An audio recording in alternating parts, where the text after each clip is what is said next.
Hello, my name is Carmen. I am 28 years old now. What I am about to tell you are events I experienced years ago. Events that changed my life in a way that can never be undone. My mother left us when I was very young. I grew up with my father, Derek. From time to time, my mother would call me and ask me to come live with her. But my father never allowed it. At first I was angry with him, but over time I began to understand what it means not to trust someone who once abandoned you. My father tried to manage on his own for a long time, but working while taking care of me exhausted him. When I was in high school, he married a woman named Lydia. To be honest, I was terrified. I thought she would treat me badly and that she would not want me around. But Lydia was the opposite. She was always kind to me, and over time I began to trust her. Everything started the night my father came home drunk and badly beaten. His face was covered in bruises. Lydia wanted to call the police, but my father stopped her. That night, he admitted that he had developed a drinking problem and accumulated serious debts, and that things were completely out of control. That same night, there was a violent knock on our door. Lydia answered it.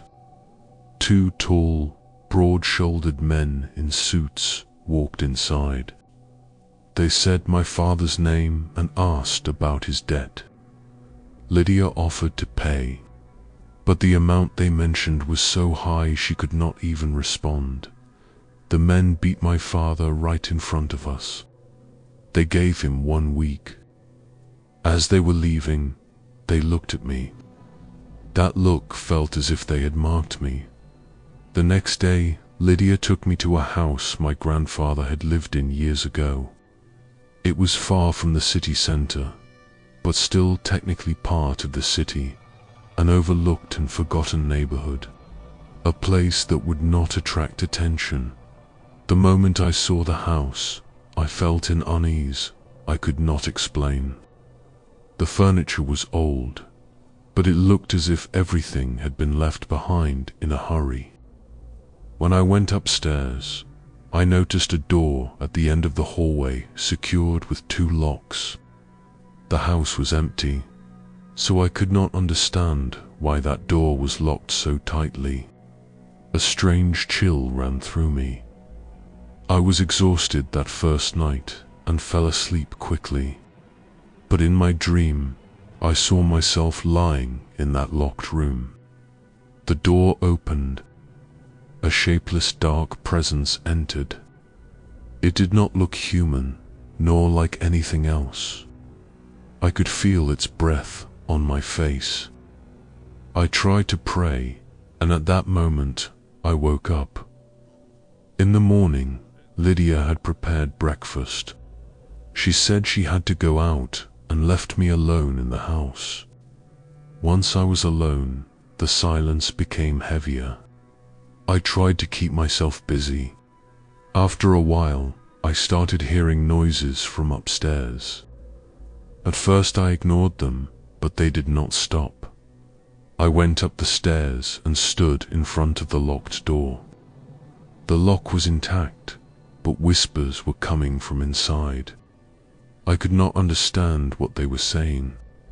Just as I was about to turn back, I heard the sound of the lock opening, and the door slowly opened on its own. Inside was complete darkness. I tried to go back, but it felt as if the hallway had stretched longer. At that moment, a hand reached out from inside and grabbed my wrist. It was so hot that it burned.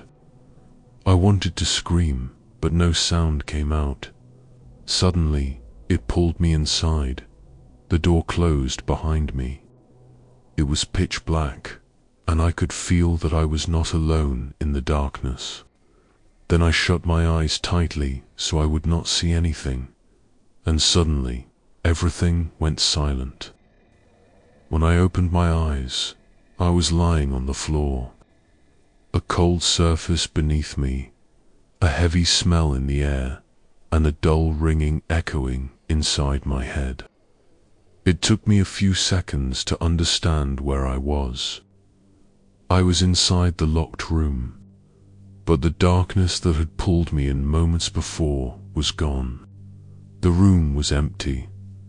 I tried to stand up, but my knees were shaking. I walked toward the door. It was open. When I went downstairs, Lydia was standing in the middle of the living room. She had been frantically searching the house for me, calling my name.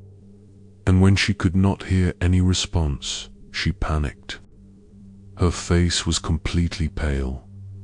"Are you okay?" she asked. I wanted to tell her what had happened inside that room, but the words tangled in my throat. I only nodded. At that moment, I convinced myself it had been a nightmare, a trick my mind was playing on me. But something inside me whispered that this was not the first time. In the late afternoon, someone knocked on the door. When Lydia opened it, a young man was standing there. He introduced himself as Miles. He said he had heard noises while passing by the house, and thought we might need help since we were new. Lydia thanked him. As Miles was about to leave, our eyes met. He looked at me carefully. "You don't look well," he said. My throat tightened. I could not respond. That night, I went to my room and locked the door. I lay down, but I could not sleep. The moment I closed my eyes, I felt that burning hand gripping my wrist again, just as I was about to fall asleep. My door opened. I felt someone enter the room. I thought it was Lydia. I did not make a sound. The figure sat at the edge of my bed and touched my ankles. Suddenly, my ankles started burning. I opened my eyes, but I could not see anything. The room was pitch black. I could not move. The pressure around my ankles grew stronger. I began praying silently. At that moment, the pressure vanished. I must have fainted. When I woke up, the sun was about to rise. The first thing I did was look at my ankles. They were bright red. There were marks that looked like fingerprints. I ran out of the room. I was going to show Lydia. As I stepped into the hallway, I saw that door again. This time, it was open. The inside was lit, but the light was not natural. It was cold and lifeless. The moment I took a step forward, the light went out. Darkness returned. Whispers rose from inside. This time, one word was clear. "Come here." I stepped back. At that moment, I heard Lydia's voice. "Carmen, what are you doing there?" I turned around. Lydia was looking at me. I looked back at the door. It was closed, locked. That day, Lydia went out. Not wanting to stay alone in the house, I went down to the garden. After a while, I saw Miles. When he noticed me, he came over. We talked.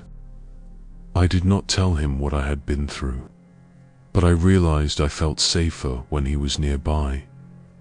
When I returned home that evening, Lydia was angry. Without saying a word, she went upstairs.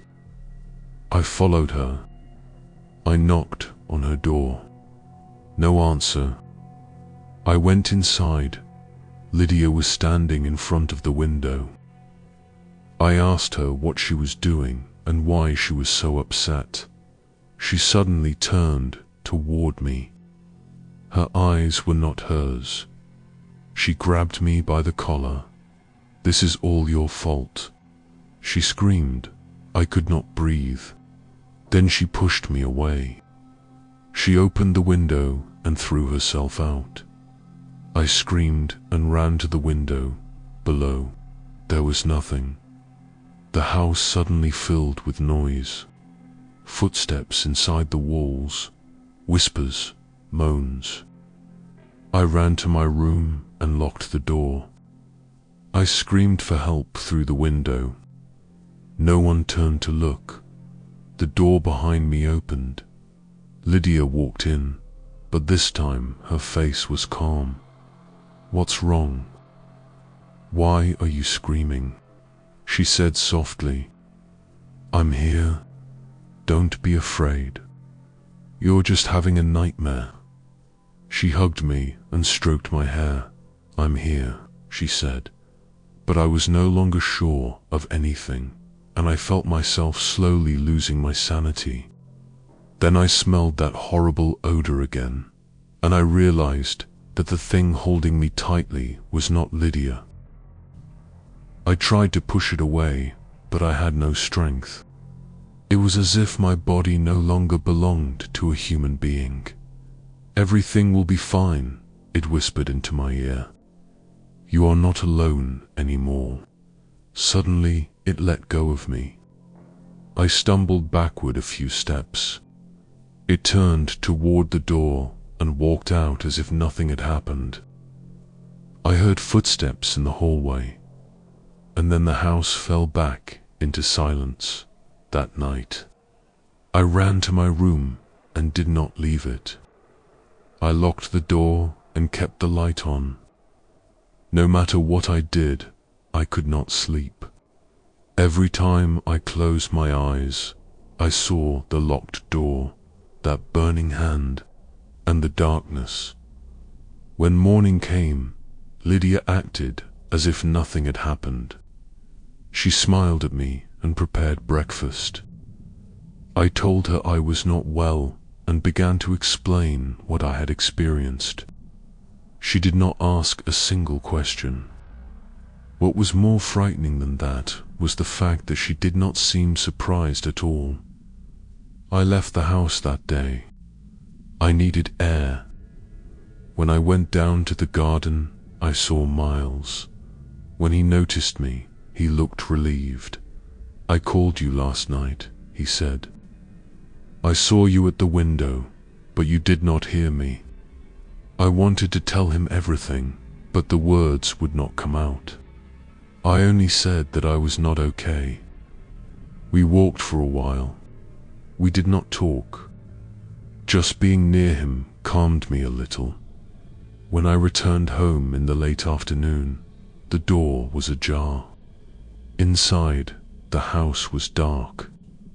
I called out Lydia's name, but there was no answer. I went upstairs and opened her bedroom door, and I saw her. Lydia was lying on the bed. She was motionless. Her body was twisted unnaturally, as if her spine had broken and folded in half. I ran to her and touched her. She was cold. At that moment, everything inside me shattered. I ran downstairs and out of the house. I knocked on neighbors' doors, screamed, begged for help. No one opened their door. It was as if I had no voice, as if I did not exist. I went back inside. Lydia was standing in the living room. She was healthy. She was smiling. "Where have you been at this hour?" she asked. "I have been looking for you all day." That was when I understood. The Lydia I had seen upstairs was real. The thing standing in front of me was something else. I pushed past it and ran upstairs. I entered the room again. Lydia was still there. Lifeless, I collapsed to my knees. I did not even have the strength to cry. I heard footsteps behind me.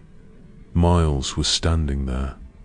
"You do not need to run anymore," he said.